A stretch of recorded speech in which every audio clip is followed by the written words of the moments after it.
Now, there is some boxwork in some of the other Black Hills caves. Jewel Cave has some near the town of Custer, some of the other privately owned caves in the region, but we have the most. And then the next closest place to find boxwork, you have to travel over to the Czech Republic in Europe to find it. So, what you guys are going to see today, not very many people do see when they come on tour. So we're going to take a look at that. The other cool thing about Wing Cave is that we haven't found the end of this cave yet. We're still actively searching and exploring and finding more and more cave passages. Now, this young lady here, she said that she had been in Mammoth Cave in Kentucky. And Mammoth Cave holds the distinction of being the longest cave system in the world. They have over 300 miles of passageways that have been mapped and surveyed at Mammoth Cave, located in Kentucky.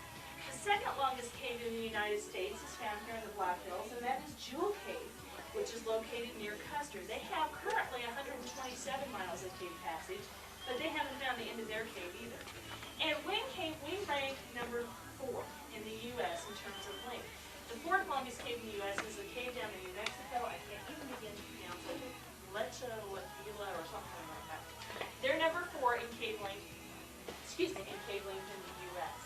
In terms of the world scope, Wing Cave is the 6th longest cave in the world.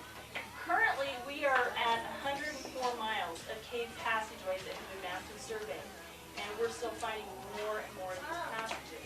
Now, to give you an idea about how much cave that we find every year, we reached our 100-mile mark last October, and from October until August, we found another 4 miles of cave passage. All right?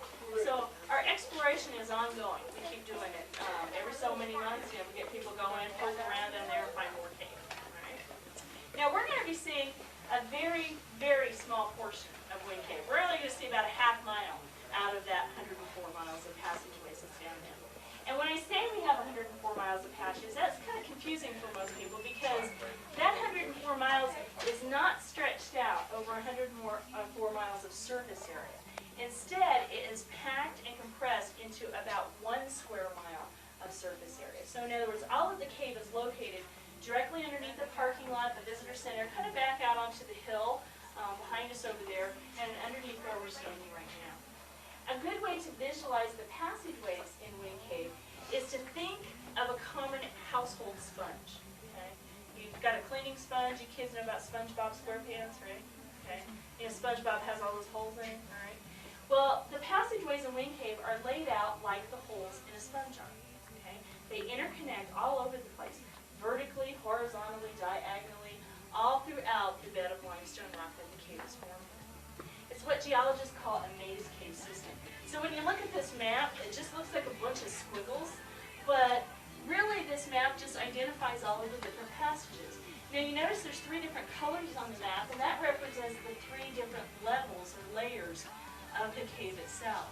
The deepest portions of Wing Cave are identified by the dark brown areas that you see on the map. And the middle section or middle zone of the cave is identified by the cream or beige colors. And then the gray chambers and rooms that you see on here represent the rooms that are closest to the surface, to the top. All right? Today on our trip, we're going to spend most of our time in the middle section and the upper section of Wing Cave. Now, we're not going to go down to the deepest portions of the cave. If you look here on the map, everybody see this blue? Okay. What the blue is, those are underground lakes that are underneath the ground. This is the natural water table. And it's currently located, the water table is about 500 feet below the surface. Now, a water table, for those of you who've never heard that term, if you were to drill or build a house here in this region and you needed to drill a well, you'd have to drill down 500 feet to hit water. Okay, that's what the water table is.